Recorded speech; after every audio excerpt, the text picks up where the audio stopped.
Hello guys, welcome back to the पढ़ाई बड़ा initiative. I hope कि तुम सब अच्छा कर रहे होगे। आज की हमारी फर्स्ट क्वेरी 6th क्लास की मैथ से है। I think show the terms and factors of expressions 3x² + 2xy - 4y² by tree diagram. What is the coefficient of y² in the above expression. ठीक है, हमें इसमें क्या बताना है? हमें यहाँ पे एक एक्सप्रेशन दे रखी है, इसका हमें टर्म्स और फैक्टर्स बताना है। किसके थ्रू? ट्री डायग्राम के थ्रू। तो हमको ट्री डायग्राम बनाना है और उसका हमें बताना है टर्म्स एंड फैक्टर्स। उसके बाद हमें क्या बताना है? y² का कोएफिशिएंट। तो जल्दी फटाफट सॉल्व करते हैं। टर्म्स पता है सबको क्या होता है? क्या होता है टर्म्स? भैया आपने तो बताया नहीं टर्म्स क्या होता है। आज मैं बता देता हूँ टर्म्स क्या होता है। टर्म्स होता है तुम्हारा जो बनता है नंबर्स और वेरिएबल्स को जोड़ के। एग्जाम्पल जैसे कि 2a 3y 10x 11z, ये सब क्या है? तुम्हारे टर्म्स हैं। इसमें नंबर और वेरिएबल्स साथ में है। ठीक है, तो इसमें नंबर और वेरिएबल साथ में होते हैं, उसको हम टर्म्स कहते हैं। तो वैसे ही हमें यहाँ पे टर्म्स बताना है, फैक्टर्स बताना है। अब ट्री डायग्राम क्या होता है? ट्री बता सबको क्या था, कैसा होता है? ट्री ऐसा होता है ना। तो हमें ऐसा ट्री बना के मतलब समझाना नहीं है, ऐसा ट्री बना के, पर उसको हम ट्री डायग्राम कहते हैं। जैसे कि अगर हम यहाँ पे कोई 12 लेते हैं, इसका हमें बताना है फैक्टर्स। फैक्टर्स कैसे बताना है? ट्री डायग्राम के थ्रू बताना है। तो कैसे बताएंगे?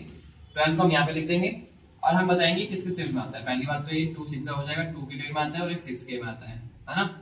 2 और 6 के में आता है। अब 6 किस किस में आता है? 6 आता है तुम्हारा 2 में एंड अगेन 3 में भी आता है। तो ये क्या हो गया? ट्री डायग्राम हो गया। इसी को हम ट्री डायग्राम कहते हैं। तो इसके थ्रू ही हमें इसका क्या बताना है? इसका हमें टर्म्स बताना है और फैक्टर्स बताना है। टर्म्स हम पहले लिख लेते हैं। क्या होगा इसका? 3x² टर्म्स हो जाएगा इसका। पहला तो 3x², सेकंड क्या हो जाएगा? 2xy एंड थर्ड क्या हो जाएगा? -4y²। ठीक है, नंबर के साथ वेरिएबल जुड़े हुए हैं और साइन यहाँ पे 4 के पास माइनस का साइन है तो वो साथ में ही रहेगा। जैसे कि 3 के पास प्लस का साइन साथ में रहता है, 2 के पास प्लस का साइन साथ में रहे, वैसे ही 4 के पास माइनस का साइन साथ में रहेगा। तो इसके 3 टर्म्स हो गए। ठीक है, अब इसके फैक्टर्स निकालते कैसे निकालेंगे? तो तीनों के फैक्टर्स अलग अलग निकलेंगे। 3x² का फैक्टर क्या क्या हो जाएगा? एक तो 3 हो जाएगा, एक x हो जाएगा एंड अगेन एक x हो जाएगा। 3 और x यहाँ पे 2 है तो यहाँ पे मैंने x 2 वाला लिख दिया। 2x रहेगा, क्या हो जाएगा फैक्टर? 2x रहेगा 2 हो जाएगा, x हो जाएगा एंड y हो जाएगा। ठीक है, क्लियर?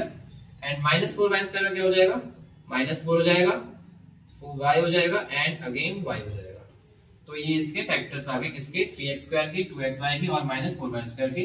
और हमने यहाँ पे टर्म्स भी बता दिए। कितने टर्म्स हैं यहाँ पे? 3 टर्म्स हैं और तीनों टर्म्स के हमने फैक्टर्स निकाल दिए। तो पहला पार्ट हमारा कंप्लीट हो गया।